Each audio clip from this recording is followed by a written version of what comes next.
Muy buenas tardes, tengan todas y todos ustedes. Este es el programa de Voz Ciudadana con Luis Soriano. Hoy es 15 de enero del 2024, son las 4:10 de la tarde. Estamos en la ciudad de Puebla transmitiendo. Hoy tenemos un programa súper especial porque, como ya ven, tenemos invitada de lujo. Tenemos a una compañera diputada, Julieta Vences. Nos da muchísimo gusto que estés aquí con nosotros. Julieta ha estado apoyando al movimiento social y ha venido trabajando desde hace muchos años con el movimiento. A mí me tocó conocerla precisamente en el movimiento social. A mí tuve la oportunidad de platicar con ella en el 2018, en diciembre del 2018, noviembre, diciembre del 2018, que se dio este éxodo gigantesco de migrantes que venían de Guatemala, de varios países Honduras, de centro de Honduras, de varios lados de ahí, y que tuvimos que generar defensores de derechos humanos, activistas, luchadores sociales, políticos. En ese tiempo ya Julieta era diputada y presidenta de la Comisión de Migración, y varios otros más, para poder hacer un frente común en auxilio y apoyo de las hermanas y los hermanos centroamericanos que iban caminando hacia la ruta de Estados Unidos. Entonces, a mí me toca conocerla no en Morena, no en la ruta política, sino me toca conocerla en el activismo. Y entonces, para mí es muy chistoso que todo mundo la ve como una política formidable, profesional, con mucha experiencia, y yo siempre que la veo como mi compañera activista. Entonces, para mí siempre es muy, muy interesante y muy bueno poder hacer este tipo de programas, y más este programa en particular con Julieta. Para mí es un gusto, Julieta, que estés aquí con nosotros. Un gusto Bienvenida. Estar contigo. Un gusto estar contigo, estar con tu auditorio. Me da mucho gusto iniciar el año visitando a buenos amigos como tú. Como bien lo menciona Luis Soriano, pues nos conocimos en la lucha del activismo, en la lucha de la defensa de los derechos humanos, y realmente eso es lo que he venido haciendo a lo largo de los años. Siempre les he dicho, si algo me ha definido en la vida es luchar por las buenas causas, luchar por la justicia, luchar por la gente más desamparada, y que al final, a lo largo de los años, después de esta gran lucha, me llevó a la política. Además algo bien interesante, o sea, Julieta Vences es una mujer con muchos años de experiencia, pero además una mujer muy joven, profesional, maestra. O sea, tienes muchísimas cualidades. Eres abogada, tienes maestría en Derecho Constitucional y Amparo, tienes mucha experiencia legislativa, también traes mucho trabajo en el activismo, pero también vienes desarrollándote, y tu formación, que eso sería padrísimo que nos pudieras platicar. Tu formación de origen en la política es en la lucha social, en la lucha en la calle, pero caminando de la mano desde una posición ideológica que se empezaba a construir. Bueno, ya existía, pero se empieza a construir ya de manera formal, que es el obradorismo. Claro. A ver, Julieta Vences, ¿en qué momento empieza en la política? Pues bueno, yo les quiero contar a ustedes y a ti también, que empieza por el año del 2005, con el tema del desafuero de Andrés Manuel López Obrador. En ese entonces, pues bueno, teníamos varios años menos, pero las mismas ilusiones y ganas de poder transformar este país. Yo me sumo al desafuero siendo una joven en la universidad. Yo soy egresada de la UNAM, estábamos en CEU en ese momento en la Ciudad de México, y pues bueno, estábamos cansados de más de lo mismo. Pero aparte, los jóvenes buscábamos un espacio, una forma de poder participar, de involucrarnos, no solo en la política, sino en las decisiones que tomaba el rumbo de un país, donde los jóvenes siempre nos veían como la oposición lo ha dicho siempre, los ninis que ni trabajan ni estudian, y que nosotros estábamos deseosos de poder participar. Y además, pues siempre buscando esas buenas causas, buenas luchas. Cuando escuchamos a Andrés Manuel López Obrador en aquel zócalo lleno de mujeres y hombres con esperanzas, con ilusiones, con ganas de cambiar en ese momento no solo la Ciudad de México, ¿no?, que era como empezaba Andrés Manuel, pues nos sumamos al movimiento. Y a mí me ha tocado tocar puertas, pero no solo en Puebla, me tocó irme a Durango, me tocó estar en Tabasco, me tocó estar en Baja California, en la Ciudad de México. Nos tocó construir el movimiento y después el partido. Antes de ver de todos los lugares en los que has estado, a ver, en el 2005 llegas derivado de cuando fue el desafuero, cuando estaba saliendo Andrés Manuel, o en qué momento llegas exactamente tú y empiezas a hacer qué, o sea, que bueno, llegas. Aquí en Puebla el tema de Andrés llega después, donde estaba muy, digamos, muy a flor de piel el tema de Andrés Manuel fue en la Ciudad de México. Okay. Al estar en la universidad nos surge el poderlo escuchar sus discursos, que son extraordinarios, en ese momento ya lo eran, pues ahora con el tiempo él ha mejorado, y entonces empezamos a escuchar un político que te hablaba de manera diferente, que te hablaba de una ciudad, de un país que podía ser distinto, de un político que invitaba hombres y mujeres, no hijos de políticos, no hombres o mujeres con un apellido de renombre, o que fueras empresario. Él hizo un llamado al ciudadano, ciudadana de piel, a los jóvenes, a sumarnos a su movimiento, a decir, ¿no están cansados de lo mismo? Y ahí es cuando yo volteo a ver el movimiento, me incorporo al tema del desafuero. ¿En qué semestre ibas? Pues más o menos, yo soy generación 2005-2009, iba iniciando la universidad. Estabas empezando la carrera.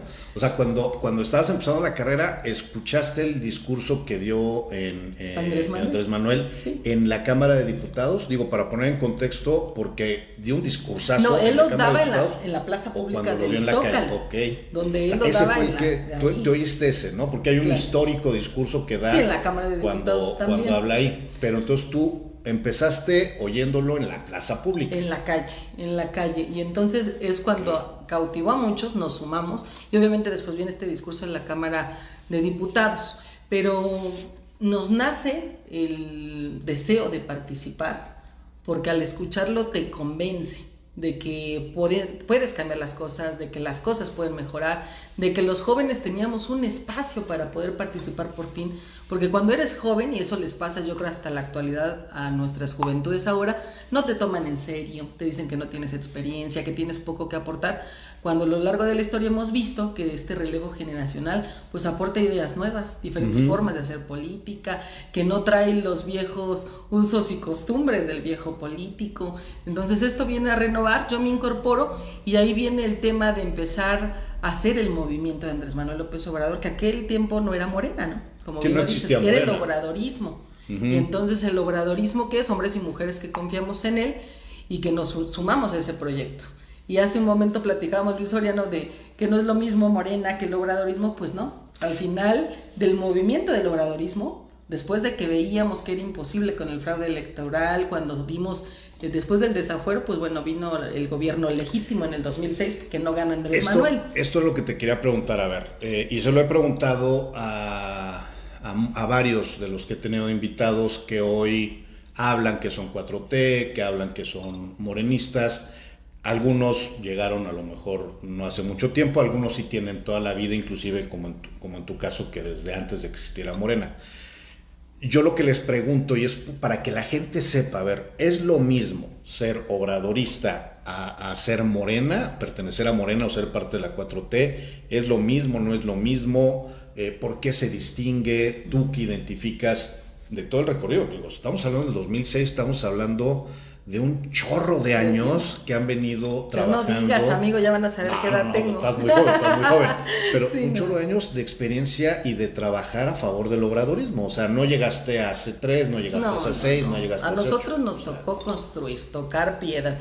Y lo que nosotros diferenciamos del obradorismo Morena, pues bueno, el movimiento era el obradorismo. Creer en una persona, no como un mesías, como la oposición ha hecho ver, sino como un proyecto de nación, un proyecto para transformar. Y Morena se crea como un instrumento, después de que vimos que obviamente el PRD jamás apoyó a Andrés Manuel López Obrador, que dejó que se llevara a cabo el fraude electoral. Se crea Morena como este instrumento político donde íbamos a tener la certeza de que nadie iba a vender la candidatura a la presidencia de la República, donde íbamos a asegurar que Andrés Manuel por fin llegara a la presidencia, y así fue. Pero sí, evidentemente, cuando estábamos los que empezamos siendo obradoristas, tú tocabas las puertas y la gente se reía, ¿no? Decía, ¿quién es Obrador y quién es el obradorismo? Pues si no existe. Te cerraban la puerta, hacías reuniones con 5 o 10 personas. O sea, era cuando no había nada y te tocaba construir. Y tú preguntabas, ¿y cómo? Pues, a ver, ¿cómo le haces? ¿Con qué? Pues con lo que puedas. Y sacábamos nuestros flyers y le sacabas copia y cooperabas. Es muy fácil ya. O sea, hoy de repente ya tenemos bueno, como es que el árbol ya dio frutos. ¿No? Ándale. El árbol ya o sea, dio hay frutos. muchas herramientas y a lo mejor ya hay mucha historia también. Pero, a ver, Julieta, ¿qué les decías en el 2005 cuando tocabas la puerta? Te abrían la puerta, les decías, oye, el mensaje de Andrés Manuel. Nosotros veníamos mucho, y quien se acordará en aquellos años, era recordarles, enseñarles, reeducarnos que íbamos por la revolución de las conciencias, porque eso no era un discurso vacío, hueco, era un discurso de decir, queremos la revolución. ¿Y la revolución cómo se hace? Sumando, ¿no? Sumando gente, sumando voluntades, transformando, quitándonos el chip de que porque siempre ha sido igual la vida, porque siempre han gobernado los mismos, tenemos que seguir igual. Y entonces al ciudadano le enseñabas de decir, pues siempre están los mismos políticos de siempre, te contestaba, pero están ahí, ¿por qué? Porque nosotros como ciudadanos lo decidimos. Claro. Pero cuando tú vas y al ama de casa, al obrero, al campesino le dices, el país puede ser otro y alguien más lo puede dirigir porque la decisión está en tus manos, porque de repente no lo miran. Les cambia el chip. Dicen, pues ¿qué importa si yo voto o no? Sí importa, porque en esa fiesta democrática que es tomar la decisión por qué proyecto vas a apostar, puedes cambiar la vida, no solo la tuya en este presente, sino la de las próximas generaciones de tus hijas e hijos. Y entonces ellos ya empezaban a razonar y decían, oye, tienes razón, yo nunca lo había visto de esa manera. Claro, porque en la política el ciudadano sentía que no era partícipe de la política. O sea, que decía, unos cuantos manejan el país, y así era. Sí. O sea, aparte es la realidad, unas cuantas familias y las más ricas de México, y las cúpulas de los partidos, y de un solo partido, que en este caso hablamos del Revolucionario Institucional, que gobernó 90 años, manejaba las decisiones. Oye, el 2005 fue un año muy específico para la política de México. O sea, yo creo que el parteaguas no fue 2018, para mí. El parteaguas tampoco fue el 2000 con el empleado de Coca-Cola. No, el parteaguas se dio en el 2005. Yo creo que el desafuero es un antes y un después de México, porque si no hubiera habido el desafuero, a lo mejor Andrés Manuel no hubiera sido tan conocido, o hubiera sido conocido, hubiera tardado más en que lo conocieran, ¿no? Y no hubiera habido como tantos elementos como surgieron del desafuero. ¿Tú consideras que ese 2005 sí es un año...? Sí, es parteaguas. Yo que creo que Andrés en ese momento desnudó a la clase política que gobernaba ese país. O sea, al final él los desnudó en el hecho de decir, vienen y me quieren desaforar por construir una calle que va a dar un hospital. Imagínense con la idea que gobierna, imagínense el desprecio con el que miran a la ciudadanía, porque así es y así sigue siendo, porque tampoco hoy se quieren canonizar y decir que es un PAN renovado y un PRI renovado, pues es mentira. Habrá buenos políticos, pues como en todos los partidos hay buenos y malos, pero en realidad sus principios, ideales, esos los perdieron hace mucho tiempo, y ellos gobernaban con ese desprecio. Y creo que Andrés en ese 2005 los desnuda a decir, vieron la forma en que se ha gobernado, vieron cómo nos tratan a los ciudadanos, vieron cómo cuando tratamos de hacer algo distinto, cuando tratamos de ayudar a los de abajo, todo el mundo que está acá arriba, que son unos cuantos, pegó el grito, ¿no? De no. Y entonces empezó a hacer, y fue la campaña que le hicieron a Andrés, de Andrés Manuel es un peligro para México. Ajá, la del 2006 fue esa. ¿Y por qué es un peligro? Pues bueno, porque él te hace pensar que hay distintas maneras de hacer las cosas, de hacer política, y que el ciudadano entonces empieza a participar, y un pueblo consciente, un pueblo informado, entonces es peligroso, porque entonces tiene la capacidad de decidir y de discernir entre quién es, no que es bueno o malo, pero quién representa cada proyecto de nación en este caso. Oye, ¿te acuerdas? Si te debes de acordar, pero a ver, qué personajes estaban así como ahorita estamos tú y yo, como hemos estado caminando, de repente brigadeamos, etcétera, en el 2005, 2006, digo, para que la gente sepa, pues que no llegaron a ser jefes, de ser jefe pasa a ser jefe, sino en el movimiento de Andrés Manuel, el obradorismo en Morena. Y empezamos muchos siendo brigadistas, o sea, nos tocó tocar puerta por puerta, y en aquel entonces decían, ¿y qué les pagan? Nada. Y es la realidad, nunca hubo un recurso, nunca hubo un peso, al contrario, pues yo trabajaba y estudiaba al mismo tiempo en la ciudad, y era de aportar tu dinero para sacar tus copias, para pagarte el camión, la torta con los compañeros, para hacer las asambleas donde, bueno, lo que invitábamos era café y un pan, ¿no? O sea, nosotros no era de pagar grandes movilizaciones ni de tener recurso, pero tenías y tenemos todo el corazón lleno de esperanzas, llenos de proyectos que queríamos consolidar y que veíamos y vemos en ese entonces Andrés Manuel como una opción para cambiar el rumbo. Y en aquel momento donde me tocó caminar, bueno, a mí me tocó caminar con la senadora Citlali. Imagínate, la son más o menos son las dos son muy ella jóvenes. Es más joven que yo, ella ¿sí? Es más joven, unos años más joven que yo. Citlali, hoy nuestra secretaria general del partido y senadora de la República, cuando ella fue candidata a diputada local en Iztacalco. Entonces yo me meto a ayudar en la campaña, estaba el profe Jesús Martín del Campo, que iba candidato a la alcaldía, entonces nos piden apoyarlo en el 2015 y fuimos a apoyar en esa campaña. Yo recuerdo muy bien porque tengo fotos donde iba con mi hija Valentina, que hoy tiene 9 años, y en aquel entonces tenía 1 año y la llevaba en la carriola, ¿no? Y decíamos, éramos voluntarios. Eso era el obradorismo, eso es el obradorismo, ¿no? Exacto. O sea, no era. Porque sí, no buscabas existe, una posición, ¿no? Nada de lo que me dicen. En una entrevista me decían, diputada, entonces su sueño era ser diputada. No, mi sueño era ser abogada y defender las buenas causas, y por eso de profesión soy abogada. Cuando me incorporo, mi deseo no era tener un espacio de representación popular, sino era poder cambiar el rumbo. Y en aquel entonces, aunque yo no tenía hijos ni nada, ¿no? Pero decía, quiero un país más justo, más igualitario. Cuando nacen mis hijas, como toda mamá que decide serlo, como todo padre, la vida te cambia, eso es la realidad. Sí. Y ahora cada vez que hago una iniciativa, cada vez que presento un dictamen, cada vez que hago algo en mi vida, digo, así como Renata, ¿no? Renata, Valentina y Fátima, quiero que estén bien, pues quiero que estén bien todas las niñas, niños, adolescentes de nuestro país. Entonces, quiero un mundo donde puedan ser libres, donde puedan ser felices. Si te pones en los zapatos de la gente que representas, ¿no? O sea, en tu distrito, de tu estado, de tu circunscripción, así se tiene que legislar, ¿no? Sí, claro, porque aparte también siempre lo he dicho, acaba la campaña y se acabó pues el pleito, se acabó la competencia, porque ya la gente decidió en las urnas. Entonces cuando llegas al legislador, te toca legislar para todas y para todos, ¿no? Yo siempre es algo que he dicho, cuando eres alcalde lo mismo, te toca gobernar ya para todos, no para unos cuantos, no para quien te ayudó, sino para toda la ciudadanía. Sí, la campaña es a lo mejor para fortalecer y llegar a través de una fuerza política, pero una vez que te designan, ya. Es para todas y todos. Vas caminando, digo, del 2006 a antes del 2018 se dan 3 procesos, el del 2006, 2012 y 2018.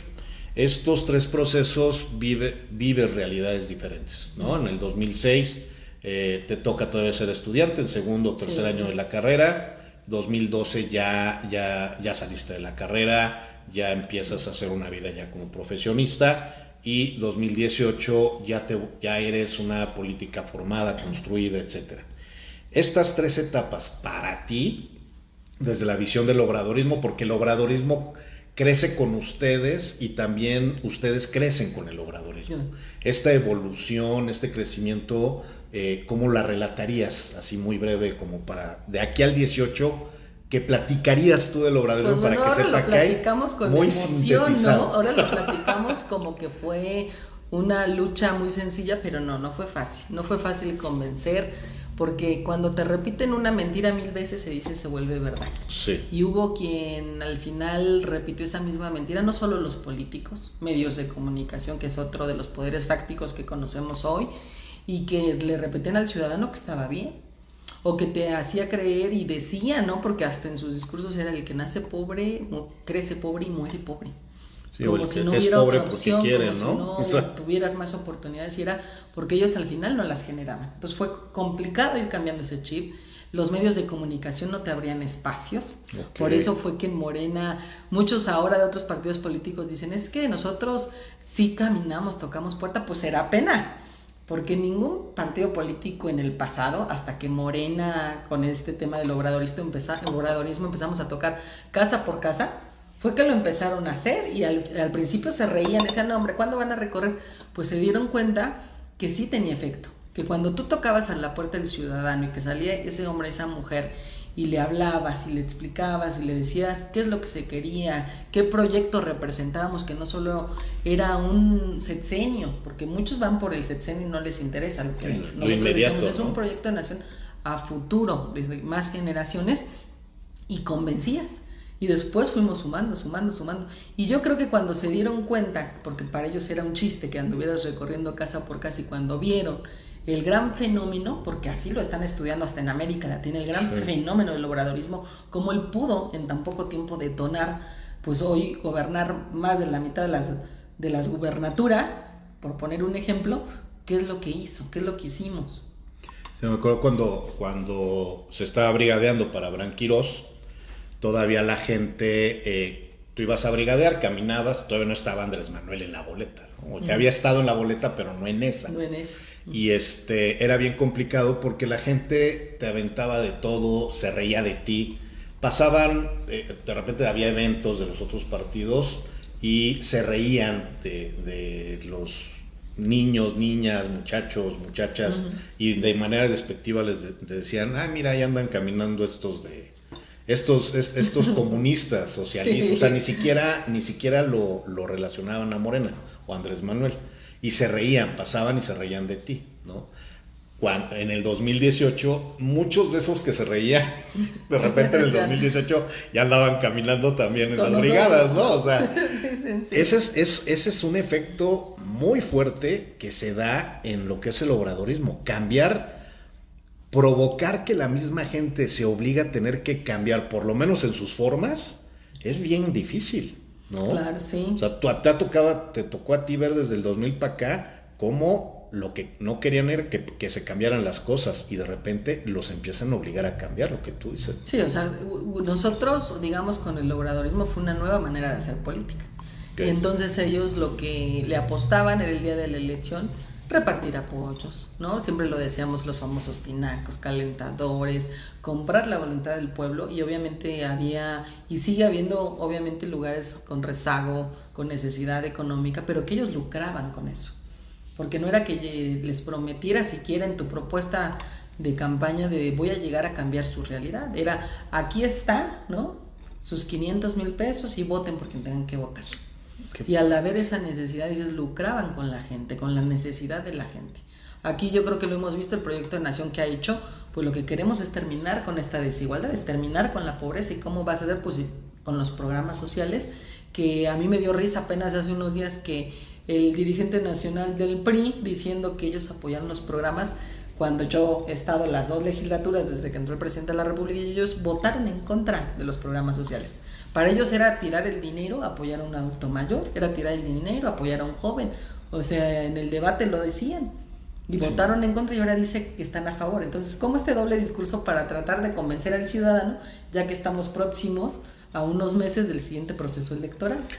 Eso que será atribuible a desesperación, a darse cuenta que ellos ya son muy ajenos a una realidad de México. ¿O tú a qué le atribuirías esto que hace hoy la oposición, el PRI? Pues yo creo que se quedaron sin ideas, sin propuesta, y que lo único que están haciendo es replicar los proyectos y programas que Morena ha impulsado. Obviamente hablando de los programas sociales, porque ellos, si hacen un análisis de cifras, pues cuántos adultos mayores tenemos en el padrón de adultos mayores, cuántos jóvenes han podido seguir sus estudios con esta oportunidad de Jóvenes Construyendo el Futuro, ¿no? O becas Benito Juárez. Entonces, en una parte ellos dicen apoyamos esos programas, pero por otro lado siempre están pegándole a los programas para el sureste del país. Ahora del Tren Maya, que es un desperdicio, y que el AIFA no sirvió. O sea, siempre están diciendo lo contrario. Hay una entrevista que le hacen a unos activistas mayas, ahorita hablando de lo del Tren Maya, y los activistas dicen, oye, a ver, espérate, es que no sé de dónde sacan que lo del Tren Maya es algo que nos perjudica. Son defensores de los pueblos mayas. Dice, ¿de dónde sacan esto? A ver, cuando empezaron con lo del Tren Maya, estábamos saliendo de la pandemia, nos habíamos quedado sin trabajo, andábamos en una situación bien complicada, esto nos vino a reactivar la economía. También el tema de que dicen que tumbaron miles de árboles. A ver, aquí en esta región los árboles se van reproduciendo muy rápido porque no son árboles centenarios, o sea, que viven muchos años, sino se van, mueren, crecen, se reproducen, o sea, tienen una evolución muy marcada la fauna de allá. Dice, ¿de dónde sacan esto? O sea, esta realidad que tú estás diciendo de, a ver, en lugar de que le pregunten a la gente, es una realidad que sale del escritorio del centro, ¿no? Del centro del país. Y ellos justifican esto con latinos, con estos grupos, ¿no? Esta realidad cada vez se va rompiendo más con cercos de comunicación, en donde las redes sociales rompen eso, ¿no? Tú has venido trabajando desde hace varios años con los medios alternativos, porque es la forma en la cual te podías comunicar con la gente. Exacto. ¿Cuáles fueron esos medios alternativos que a ti te tocó ver, como Radio AMLO, por ejemplo, ¿no? Esa fue nuestra principal arma en aquellos años, porque era quienes nos ayudaban a transmitir. ¿Te acuerdas mucho más o menos en qué año? Ándale, todos también, ellos. Sería bueno que les platicaras a la gente, ¿no? Que participaban y eran los únicos que se habían sumado también al obradorismo y a comunicar lo que el propio Andrés Manuel tenía que decir. Pero los demás medios de comunicación, televisoras grandes como Televisa, TV Azteca, no. Y la verdad es que yo creo que si bien ahora algunos programas que están en estas televisoras han dado apertura, o al ser temas, pues obviamente de relevancia nacional, no lo pueden ocultar, pero que muchos de ellos siguen sin informar, o malinforman o distorsionan la información de Morena. Ahora que quisimos hacer la reforma política electoral, el tema de los fideicomisos, de extinguir los fideicomisos, pues diciendo Morena quiere quedarse ese recurso, pues no. O sea, lo que Morena buscaba con la eliminación de los fideicomisos es que solo una clase o cierto sector, como en el Poder Judicial, pues tuviera mantenimiento para su casa, para médico particular, para choferes, para cuando son vacaciones. O sea, que se le quitara este tipo, al final, de lujos, digámoslo, que un ciudadano que está en una empresa, en una fábrica, que se autoemplea y tiene algún negocio, no tiene esos privilegios. Pero para ellos sienten que tú le estás arrebatando algo que les pertenece. O sea, quitarle sus privilegios es de, óyeme, no, pero si nos toca a nosotros, porque nosotros debemos tenerlo, ¿y por qué ellos sí? ¿Y por qué no la gente? O sea, ¿por qué cada vez que venía una discusión del presupuesto en sus épocas o en sus tiempos era etiquetarse recursos para hacer disque obra, ¿no? Y cada diputado gestionaba y etiquetaba obra, y cuando en el 2018 los quitamos, pues porque se acabó el negocio? Porque ya ahora sí van los programas sociales directos y sin intermediarios. Tú llegas al 2018 como diputada, pero antes del 2018 caminabas en dos rutas, una como activista social, o sea, como defensora de derechos humanos, y en la otra ruta caminabas como activista política, ya con el tema de Morena, etcétera, etcétera. ¿Qué fueron construyendo desde tu entorno, desde lo que venían trabajando? Porque algo que yo admiro y respeto mucho de lo que han venido haciendo ustedes es que han construido desde lo local, y no desde la capital, sino han construido desde lo local, desde Felipe Ángeles, desde municipios que a lo mejor no estaban en el mapa, o no están en el mapa político como la capital, ¿no? Sí. Pero ustedes vienen haciendo política desde allá para lo nacional, allá para lo local, allá para lo estatal. No es fácil esa decisión que tomaron. ¿Por qué tomaron la decisión de construir desde tu casa de campaña, en donde está en Felipe Ángeles? Y entonces, desde ahí, construir desde ahí no es fácil. Generalmente la gente se viene a la capital del estado y desde aquí empiezan a hacer política. Ustedes no, ustedes nos llevan allá. O sea, bueno, allá eso tenemos es algo bien importante. La casa también de enlace legislativo, también tenemos allá casa, su casa de todas y de todos. Y allá desde hace mucho tiempo yo también estuve organizando, capacitando a grupos de mujeres sobre temas de proyectos productivos para poder desarrollarse, para poder empoderarlas, para que no dependieran económicamente de su esposo, de su pareja.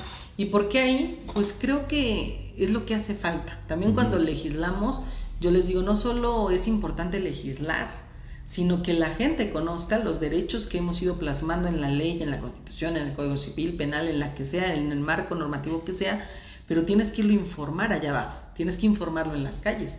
Porque si un ciudadano o una ciudadana no conoce sus derechos, pues ¿cómo va a defenderlos? ¿Cómo va a ejercerlos?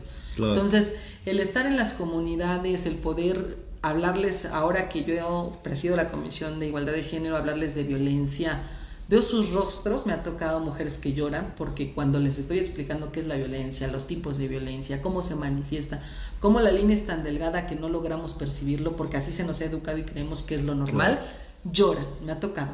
llorar. Te hacen catarsis. Tú estuviste en mi informe legislativo, tuve el gusto de invitarte, y compañeras llorando, porque en ese momento pareciera que les das una cubetada de agua fría y lo identifican, pero antes de eso no lo identificaban. Entonces para mí es muy importante el poder estar con compañeras, compañeros, que puedo orientarlos, que puedo organizarlos, que puedo decirles qué podemos construir juntos, porque es eso el obradorismo, hacer cada vez más amplio el tejido social, hacer más amplio la participación de mujeres y hombres, y voltear a ver precisamente a esas mujeres y hombres de comunidades rurales, indígenas, que son doble o triplemente discriminadas, primero por ser mujeres, después por ser indígenas y después por ser pobres. Sí, claro. Entonces a mí, por eso te digo, siempre de la lucha de las causas creo que es mucho más importante allá, y no porque la capital no es importante, por supuesto, en tema electoral, pues bueno, ¿qué padrón representa aquí la capital? Como un 35% del padrón electoral, por ejemplo, rumbo a la gubernatura, ¿no? La alcaldía es muy importante. Pero trabajar en local es fortalecer lo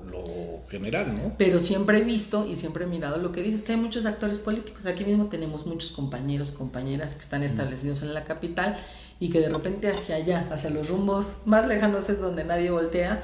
Entonces es donde nos hemos concentrado y hemos tenido gran éxito cada vez en diferentes procesos electorales. El obradorismo ha ido creciendo y reflejado hoy en el Instituto de Morena. En las elecciones hemos ido ganando más espacios, hablando de presidencias municipales, ¿no? De diputaciones de ese rumbo. Ha venido creciendo porque todavía, precisamente por estar lejanos a la información, sí. Porque allá, déjate tú que haya televisora, que es la única que vende en teleabierta, pues no hay medios de comunicación. Chichiquila, Quimislán y Chilchotla, que son la sierra, por ejemplo, si te vas allá en Chichiquila, pues uno anda buscando dónde señal, porque no hay. Entonces, ¿cómo se informa? ¿Cómo puede estar informando? Entonces, la gente está muy lejana de esa realidad. Y, por ejemplo, esos municipios no hemos logrado, a lo mejor sí conquistarlos con el obradorismo, porque siempre te hablan, dicen, mi cabecita de algodón, las señoras, claro, mi presidente que me dio mi programa, ¿no? Mi apoyo social, pero el día de las elecciones no hemos podido, ¿no? Cuando viene un proceso electoral, poder ganarlo, porque sigue mucho el rezago, la pobreza, y lucrando con esa pobreza. Y entonces no hemos podido, por ejemplo, ganar ahí.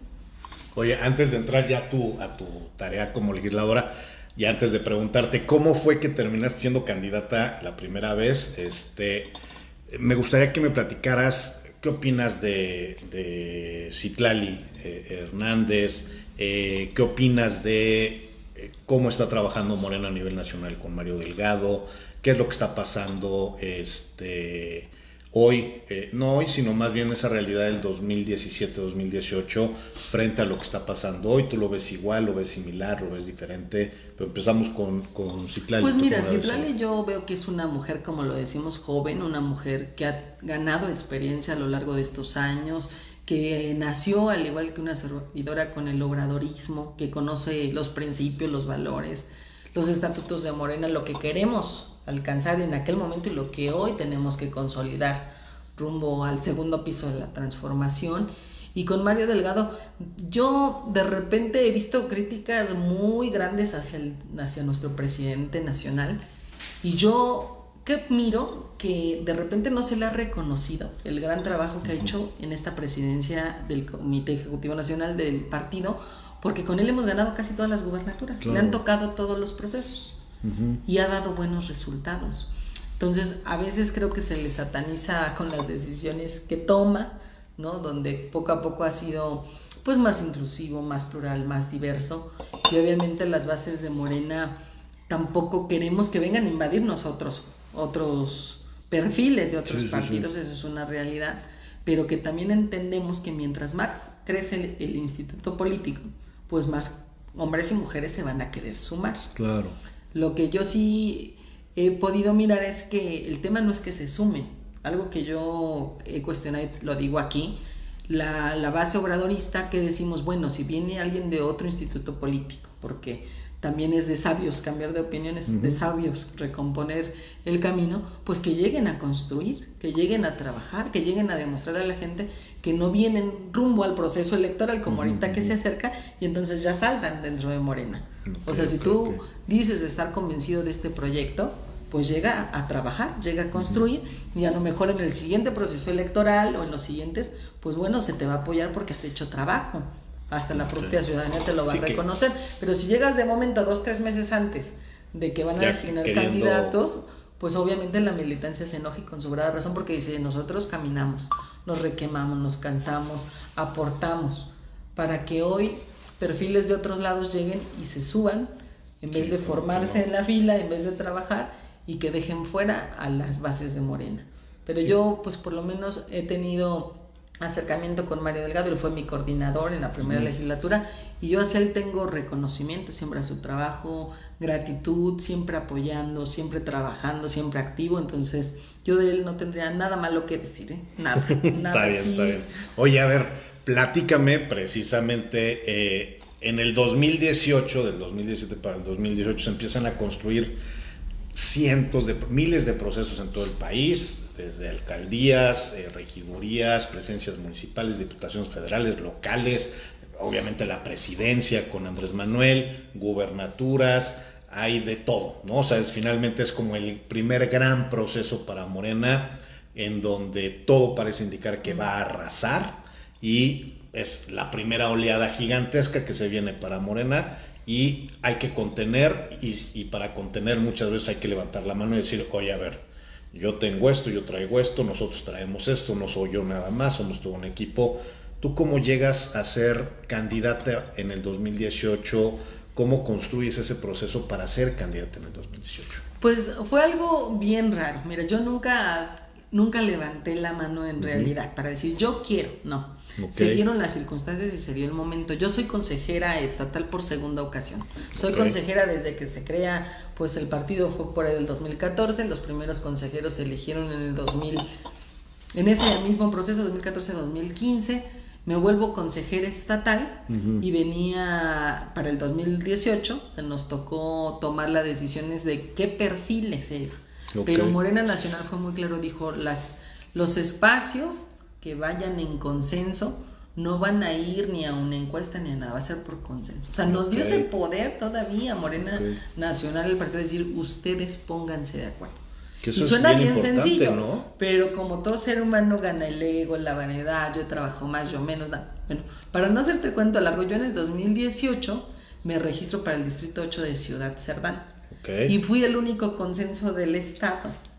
Yo veo dos vías. Número uno, no solo el apoyo de mis compañeros y compañeras, que agradezco, sino que es un distrito donde hay muchos políticos de cepa, ¿no? Por ejemplo, por poner un ejemplo, de esa región es Fernando Morales, el hijo del exgobernador Melquiades. Y con él me tocó ir en la contienda. Entonces me toca con el alcalde de Cerdán, Juan Navarro.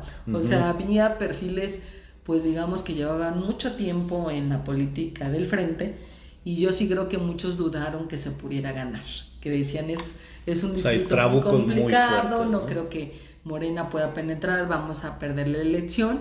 Y lo que hemos dicho, a veces también, aunque Morena ha cambiado esa forma, ha impulsado el tema de la paridad y no mandar a las mujeres a los distritos que van a perder. Yo sí, por lo menos en esa coyuntura, siento que muchos dijeron, va a ir Julieta Vences, ¿quién en contra? No, nadie, está bien, ¿no? Porque ese distrito es muy difícil, pero dimos la sorpresa de ganarlo.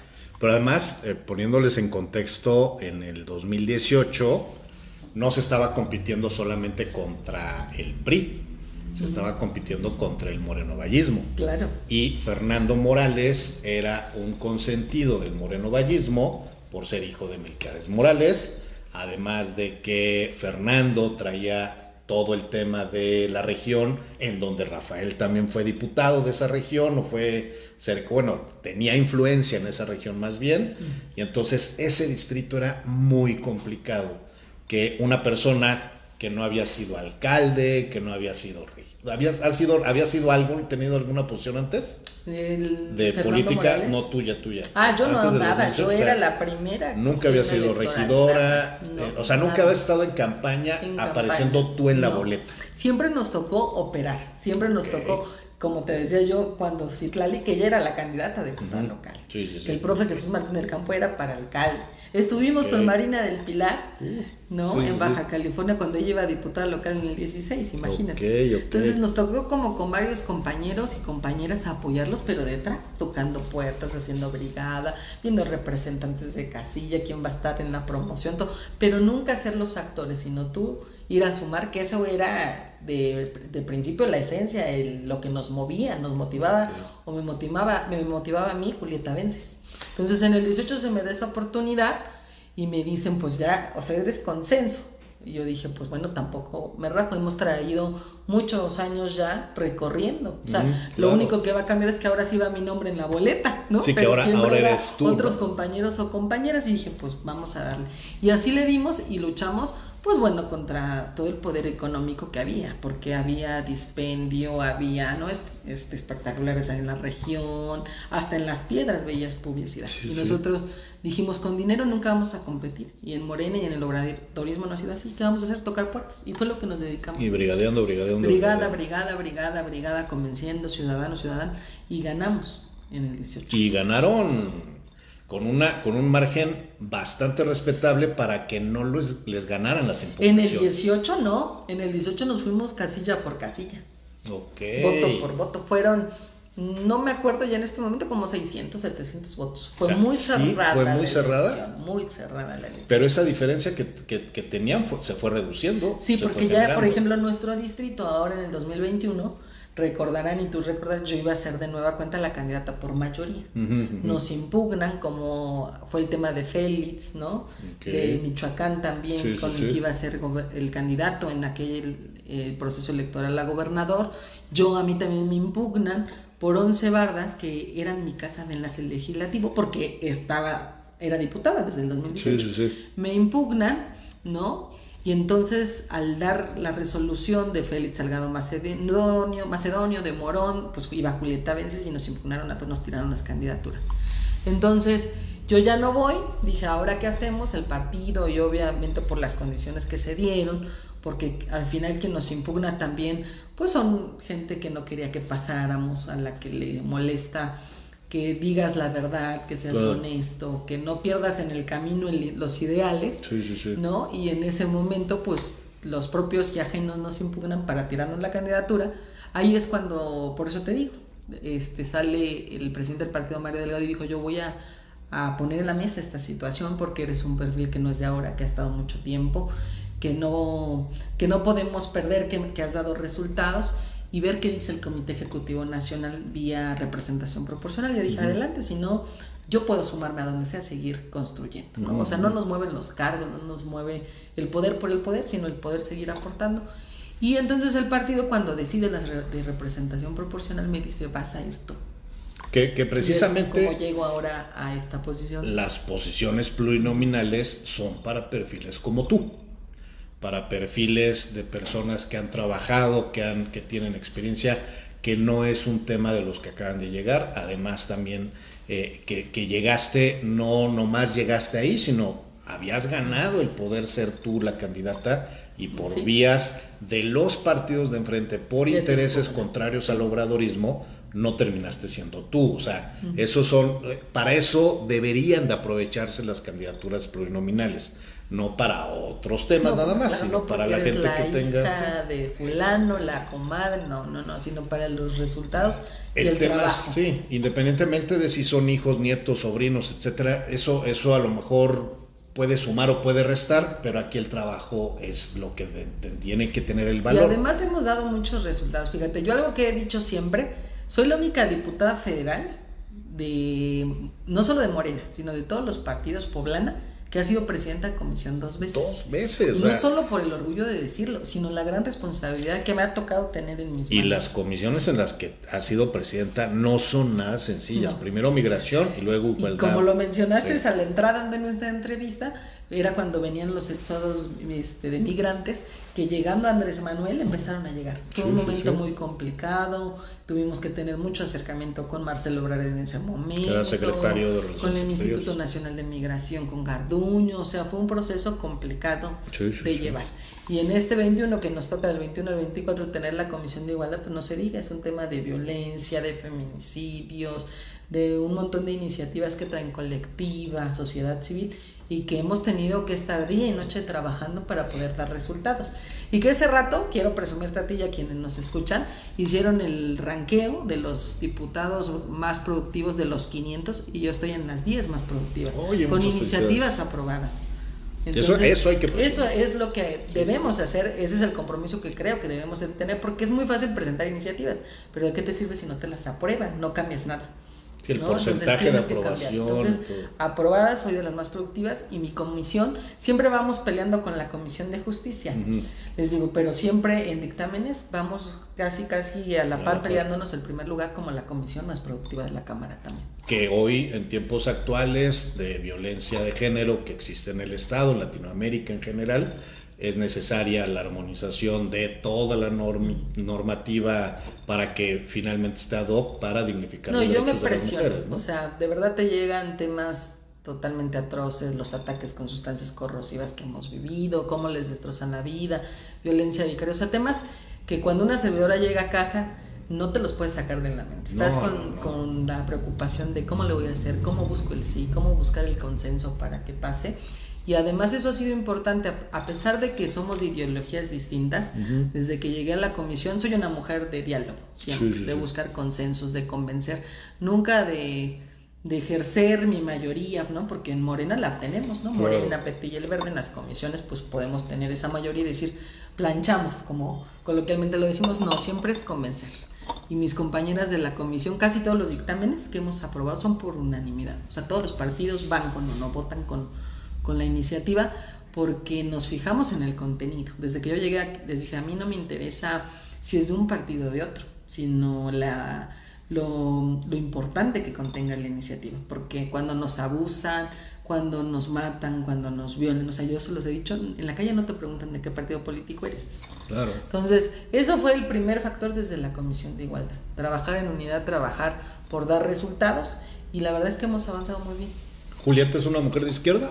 Sí, totalmente. No me veo en ningún otro lado. Nací ahí. La verdad es que cuando me dicen, bueno, y a lo mejor no te irías después a otro, no me veo en otro lado. Yo creo que Morena es el instrumento que yo me mantendría, no sé, en 20 años, 30 años, ¿verdad? Que pasé con Morena. Ojalá que sigamos fortaleciéndonos, que no destruyamos este instrumento que se construyó para eso, pero que a veces pues los intereses es lo que hace que se pierda. Eso pasó con el PRD, en España en Podemos, ¿no? Gobernaron dos sexenios y desapareció Podemos, bueno, no desapareció, pero digamos dejó de gobernar. Entonces tenemos esta gran responsabilidad con el segundo piso de la transformación, de consolidar lo que ya hicimos, pero de cuidar mucho Morena, de quienes llegan a Morena, porque dicen, a veces se empieza a destruir desde adentro, ni siquiera desde afuera. Oye,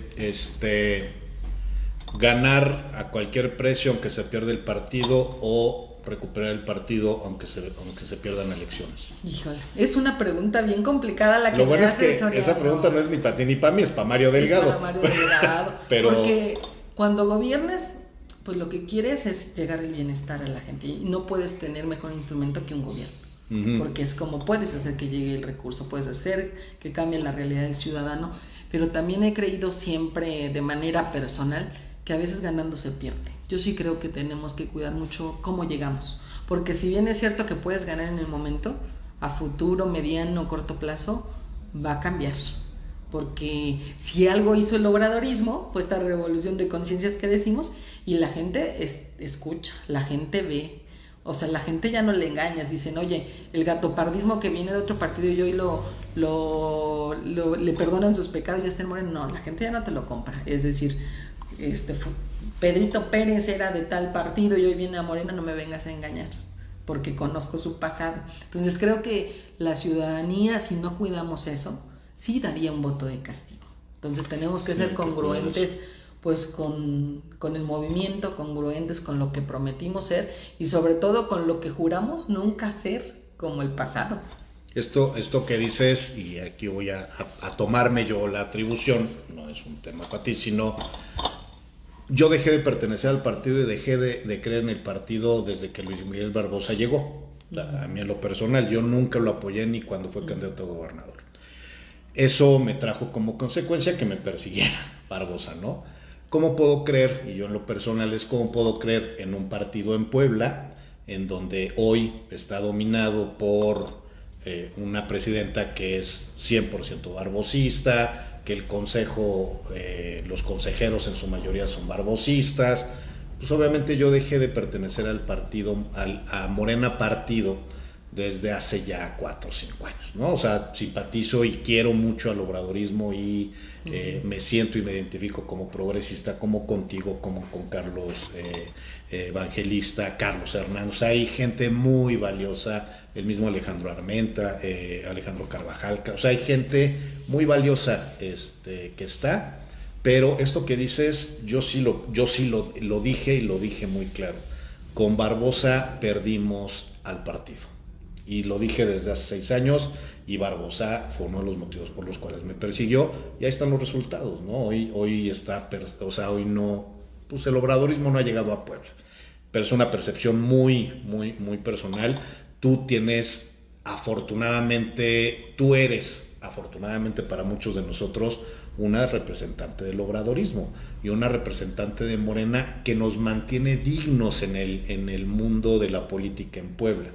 Y estas luchas que ustedes traen es formidable, porque finalmente las izquierdas deben de permanecer, pero deben de permanecer dignas. Exacto. Y si no son dignas, y si son estas izquierdas como era Barbosa y como es el equipo de Barbosa, que golpeaba con la izquierda pero por la derecha generaba acuerdos, convenios con Moreno Valle, pues y mira, ha habido compañeros, ¿no? Compañeros de lucha que en ciertos momentos se desilusionan, no dejan de creer un poco. Y yo que les he contestado, que dicen, nos vamos a ir, y yo mi respuesta ha sido muy contundente. No nos tenemos que ir nosotros, que se vayan ellos. Sí. Porque nosotros fueron a quienes nos costó el movimiento. Claro. A nosotros fuimos los que nos costó requemarnos, tocar puertas, acabarte los zapatos, como para dejar estos espacios, y que en política y en la vida no hay espacios vacíos, siempre los llenan. Entonces yo lo que les he dicho, y desde aquí hacemos un llamado al obradorismo, es organizarnos, lo que decía el presidente de la República. Siempre decía, la organización es la base de todo. Si una ciudadanía está organizada, puede lograr grandes cosas. Si estamos desorganizados, apáticos y decimos ¿para qué participamos? Entonces ya no, pues otros van a llegar a decidir, claro, y a tomar el rumbo. Claro. Entonces sí creo que tenemos que reorganizarnos, seguir en movimiento, estar en las calles, porque también de repente ya llegamos al gobierno en el 2018 y ya dices, pues ya para qué recorro mi colonia, ¿no? No, hombre, el representante popular, por decir un ejemplo, ya para qué voy a los mercados. No, pues es cuando más tienes que estar para seguir escuchando las necesidades, para decirle a la gente lo que hemos logrado, lo que sí hemos podido cambiar y lo que quedan pendientes. En la mañana me decían, ¿qué pendientes quedan para este gobierno?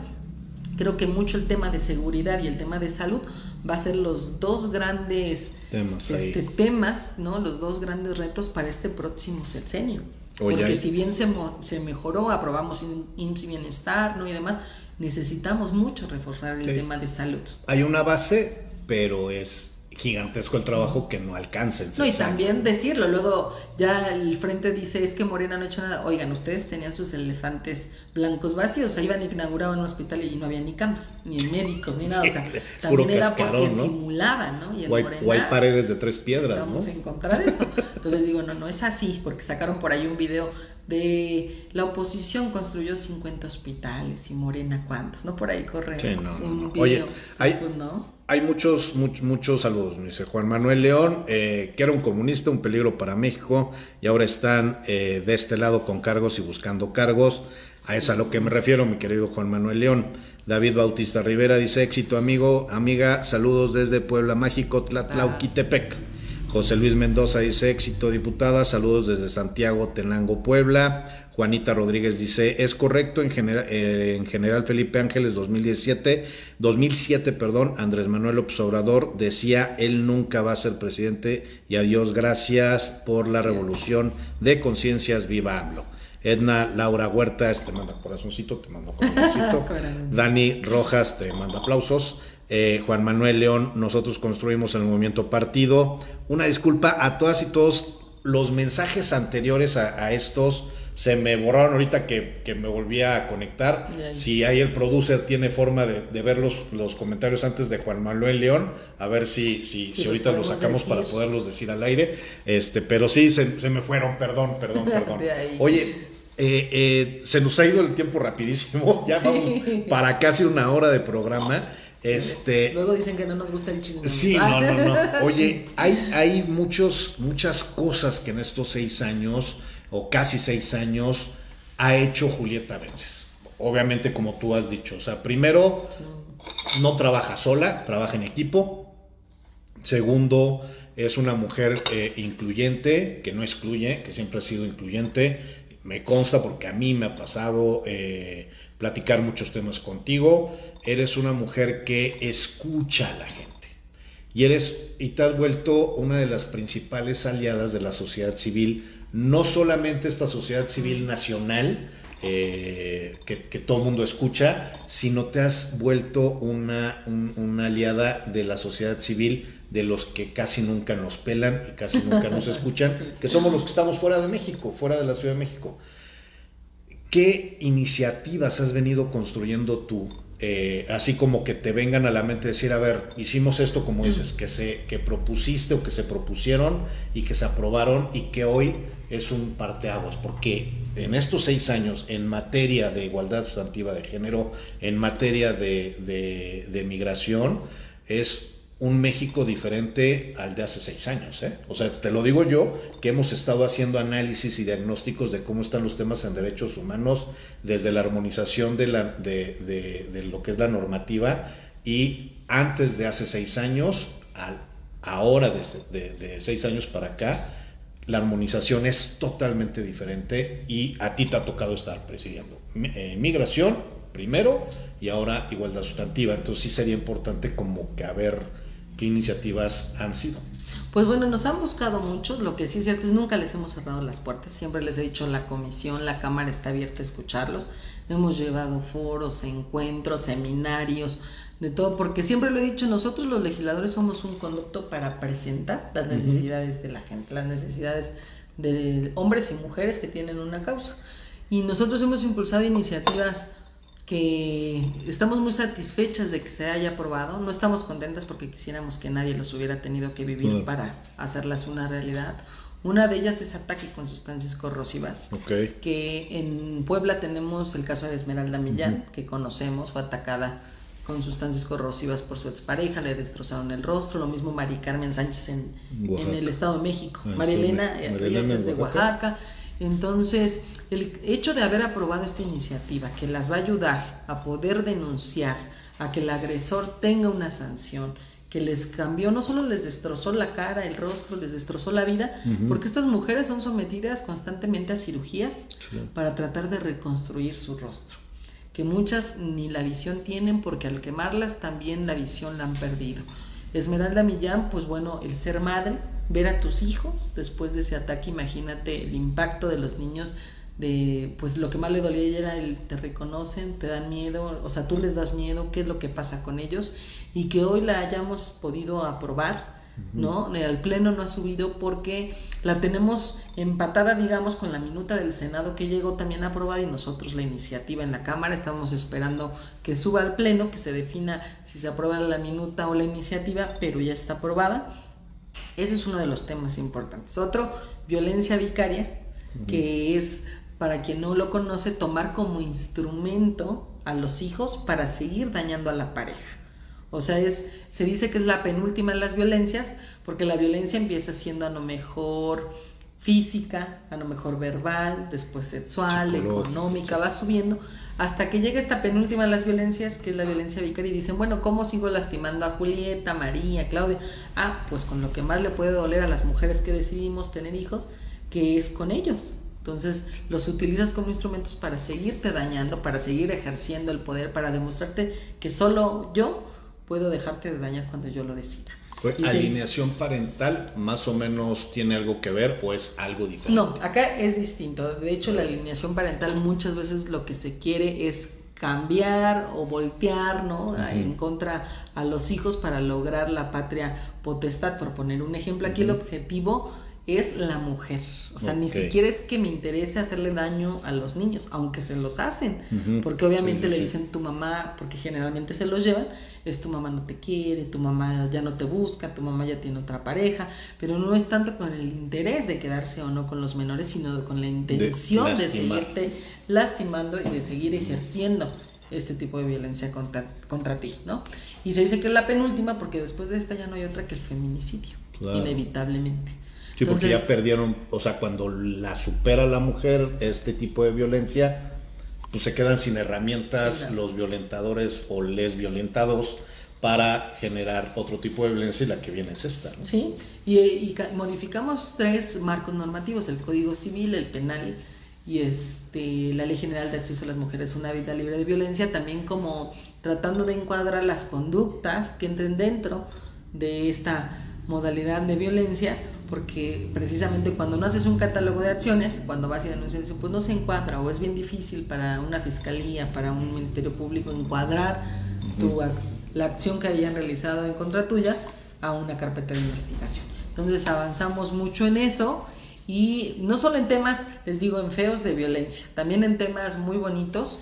Avanzamos, por ejemplo, el poder transportar leche materna en los aviones, cualquier avión. Y entonces esta iniciativa la promovimos, fuimos caminando juntas con la pilota Vera, que es una de las pilotas también, que es la secretaria de Igualdad dentro de esta institución de pilotas, y trabajamos con ella la iniciativa. Que entonces, son acciones afirmativas, ¿no? Sí, empezamos a impulsar el que pudieras transportar leche materna, porque así como cuando llevas tu crema, tu champú, ¿no? Tu perfume de más de 100 no pasa, pues lo mismo era con la leche materna. Entonces hoy más de 100 mililitros y sin el infante, que esto es importante, se puede transportar, porque ellos tenían un protocolo y decían, es que si vienes con el infante puedes pasar la leche que quieras. Y entonces mi razonamiento era, digo, cuando eres mamá, eres mujer y lo vives, es si traes al infante cargando, pues no vas a necesitar transportar leche, ¿no? Porque ya con taparte una sabanita o pegártela, pues es suficiente. Pero fue un reto importante, porque quiero decirte, no nos la querían aprobar, ¿no? Porque decían que el gran fantasma era luchar con lo de las Torres Gemelas, con un tema de seguridad nacional, porque podías transportar sustancias que podían ser peligrosas, demás. Y entonces yo digo, pues bueno, la lactancia materna son mililitros, no iba a ser una cubeta de 20 litros. Sí. Y además, ¿por qué después de un hecho que lo comete un agresor, ¿no? Un delincuente, ¿por qué tenemos que pagar otros? El que no poder transportar y mantener la lactancia, que para las que somos pasajeras es importante, pero imagínate para las sobrecargos o pilotas, que al final es bien difícil como mujer incorporarte a la vida laboral, poder estar como pilota o como sobrecargo, y tener que obligarte a dejar esta parte de tu maternidad que es lactar, porque no les permitían el traslado de leche materna. Oye, ¿qué pasa cuando se trata de viajes internacionales? Aunque salgas de México, a nivel internacional existe una normativa como esta. No, solo existe protocolo. Y entonces no puedes, o sea, si vas a ir a Estados Unidos, te tienes que basar a los lineamientos internacionales del país donde te encuentres, pero todas las nuestras, y que sea dentro de nuestro país y salga que todo, no te pueden decir que no ya. Es bueno que la gente sepa, o sea, no voy a pensar que a lo mejor ya se va a Europa y entonces puede viajar. O sea, hay que cuidar, hay que analizar cuál es la normativa a donde van a llegar, al destino, ¿no? Generalmente. Pero mientras sea México, cualquier ruta de México, la ley protege el tema. Sí, ya han sido temas muy bonitos. Por ejemplo, ahorita que se amplió el tema de las licencias de paternidad, de 5 días se aumentó a 20 días. Y si el parto tuvo alguna complicación, hasta 30 días. Eso es un tema importante porque se rompe con este estigma, ¿no? Con este estereotipo de solamente las mujeres debemos dedicarnos al tema de cuidados. Pues aquí es para que también los hombres ejerzan su paternidad con todo lo que conlleva y puedan ayudar a este proceso que es bien complicado, sobre todo cuando las mamás son primerizas. Por ahí hubo un debate en las comisiones, porque hubo hasta una compañera que es de medios de comunicación, no me acuerdo de su nombre ahorita, sale en tele y todo, y decía, es que estoy en contra de las licencias de paternidad. ¿Por qué? Pues porque ahora en vez de cuidar a un niño, cuidas dos, ¿no? Y nos reíamos. Porque ahora, aparte del bebé, cuidar al esposo que va a estar ahí. Pero yo digo, no, es que no se da con ese sentido la licencia de paternidad, se da con el sentido que si Luis Soriano, su esposa, acaba de ser mamá, él los cuidados sean de él, colabore, porque de repente dice, sí, que nos ayude, no es que no te ayuda, es parte de su responsabilidad como padre, ¿no? Sí, paternar, colaborar. A mis hijas yo les digo, bueno, está bien, te ayudo, no me ayudas, colaboras, porque somos un núcleo familiar de varios integrantes y todos tenemos la obligación de participar. Pues no me estás ayudando, pero de repente obviamente pues nos reeducamos con el tiempo, reaprendemos, porque vivimos en una sociedad donde se nos ha dicho que eso no es violencia, que por ejemplo si llega tu esposo tienes que atenderlo, que si llega el hermano tienes que atenderlo, pues poco a poco se ha ido rompiendo ese estereotipo y esos roles de género que dices, ¿no? O sea, es violencia, pero que es tan sutil que no la identificas. Oye, algo que a mí me ha gustado mucho de cómo abordas los temas, a mí me gusta mucho cómo aborda la gente los temas que tengan que ver con temas de derechos humanos, ya sea infancias, género, etcétera. Pero muy particularmente cómo tú abordas los temas. Tú abordas los temas desde la lógica de los derechos humanos. Y desde la lógica de los derechos humanos lo que haces es transversalizar los temas. O sea, no hablas solamente del derecho de la mujer, sino hablas desde la dignificación de las personas y evidentemente fortaleciendo a las infancias, fortaleciendo a las mujeres, fortaleciendo a los migrantes. O sea, esto a mí me gusta mucho cómo abordas estos esquemas, y muchas de las entrevistas y pláticas que has estado dando, que te ha tocado dar, inclusive cuando hablaste en el tema de trata de personas hace no mucho tiempo, unos 2-3 meses que hablaste de esto en el foro ahí en México.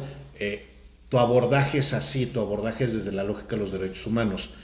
Desde la lógica de los derechos humanos, desde tu perspectiva como defensora de derechos humanos, ¿qué temas tú consideras que son necesarios, no solamente de tu comisión que tú presides, sino que son estos grandes faltantes en temas legislativos que pudieras decir, a ver, esto si le metemos aquí, si le metemos en esto, a lo mejor no les va a dar tiempo ahorita porque vamos a construir con todos, a lo mejor si les da tiempo? ¿Qué temas son los que tú consideras? Pues con varias compañeras y compañeros en Cámara de Diputados estuvimos impulsando mucho el tema de la homologación de los registros civiles. Okay. Porque, por ejemplo, por poner un ejemplo, había cierta persona, Pedro López, que se casaba aquí en Puebla, pero se iba a Monterrey y se volvía a casar, y después iba a Colima y así.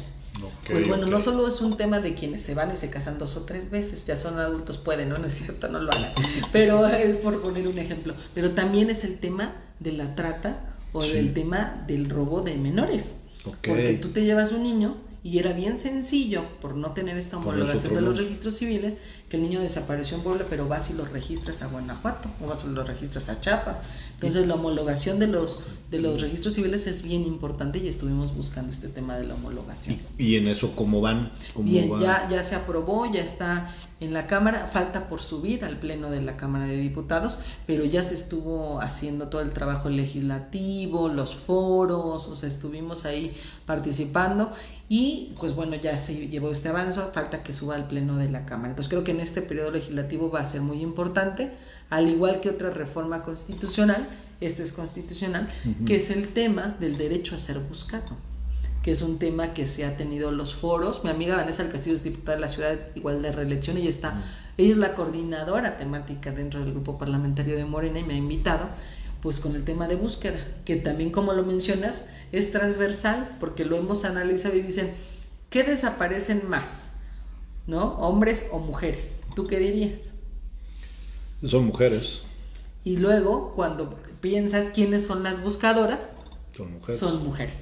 ¿No? Entonces hemos empatado el tema de igualdad con el tema de los derechos humanos y de búsqueda, que también falta de subir al Pleno de la Cámara. Entonces hemos estado insistiendo en la necesidad de que en este próximo periodo legislativo que va a subir, pues se saque ya del cajón y que ya pase al Pleno y se pueda votar antes de irnos. El tema de, por ejemplo, la ley de víctimas, ahorita que dices el derecho a ser buscado, hace no mucho tiempo, no sé ahorita cómo está el tema, pero hace no mucho tiempo el buscar, el ser buscadora o buscador, no se consideraba defensor o defensora de derechos humanos. Y como no se consideraba como defensor o defensora, tampoco era una víctima de derechos humanos, sino era víctima de delito. Y ante todo este escenario, no podían entrar ni al listado de víctimas de la Comisión Ejecutiva, ni tampoco podían considerarse como defensores en riesgo en el mecanismo de protección. Este tema del derecho a ser buscado también enrola a la defensora o al defensor buscador o buscadora para poderlo hacer. O sea, es bien complejo, bien delicado esto, porque va a representar el potencializar otros derechos que tampoco están considerados, como el derecho a la declaración de ausencia, por ejemplo, que ya existe a nivel federal, pero es una ley federal y no es una ley nacional. Y al no ser nacional, los estados tienen que legislar. O sea, esto que ustedes están proponiendo está bien delicado, bien pesado y bien fuerte. Claro, entonces esos son de los temas que traemos ahí como pendientes.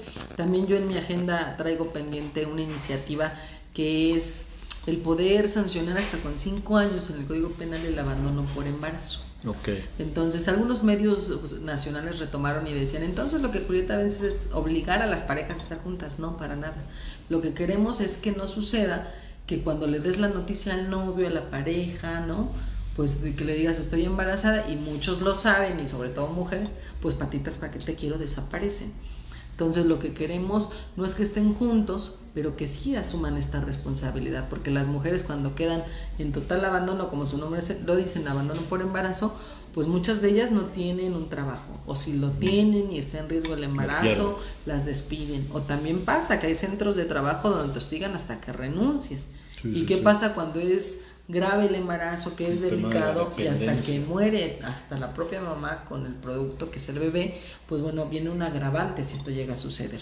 Pero sí queremos que esté en la ley, pues para que cumplan con sus responsabilidades, ni más ni menos. A veces sé que los compañeros hombres no entienden y dicen, las mujeres quieren más privilegios, me lo han dicho hasta en redes sociales y medios. No, o sea, al final sabemos que hay un marco normativo que es para hombres y mujeres, pero que también, al ser para hombres y mujeres, no lo vivimos de la misma manera las mujeres, porque tenemos estas brechas de desigualdad que es distinta para nosotros, y que hasta que no eres mujer y lo vives día con día, pues te das cuenta.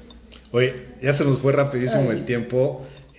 Nada más, ya nos despedimos. Es Pedro Alcántara Juárez, dice: saludos desde Libres, amiga, una mujer humilde y de un buen corazón. Un abrazo desde Libres. Pedro Alcántara Juárez dice: muchas gracias, amiga Julieta, por el apoyo que le dio a mi esposa. Edna Laura Huerta Ruiz: excelente trabajo legislativo, diputada Julieta. Juan Manuel León dice: en este movimiento no mentimos, no traicionamos, no rumbamos al pueblo de México. Eso es todo. ¿Con qué te quedarías, Julieta? Porque ahora sí, ya nos comió el tiempo. Pues bueno, que estamos muy contentos, que es el último periodo legislativo. Entonces, amigo, vamos a trabajar con todas las ganas, con toda la energía para seguir dando resultados y poder sacar las iniciativas que más podamos. Y bueno, pues ya estaremos viendo próximamente las resoluciones del partido, el próximo proceso electoral, pero desde la trinchera que nos toca estar, pues vamos a seguir participando y vamos a seguir construyendo este segundo piso de la transformación. Va, nada más para cerrar, pongo nombres y tú me dices qué opinas brevemente de ellos, ¿va? Mario Delgado. Excelente presidente del partido. Citlali Hernández. Una gran amiga. Alejandro Armenta. Va a ser gobernador. Nacho Mier. Un gran amigo. Andrés Manuel López Obrador. No, hombre, mi mayor referente. Gracias. Gracias a todos, que estén muy bien. Esto fue Voz Ciudadana por los Derechos Humanos. Muchísimas gracias. La verdad es que exprimí hasta el máximo y hasta donde pude, porque tengo varios años queriendo platicar con Julieta, ya hasta que se me hizo. Gracias, muchísimas gracias. Esto fue Voz Ciudadana por los Derechos Humanos, y lo que siempre les digo es: sean felices. Adiós.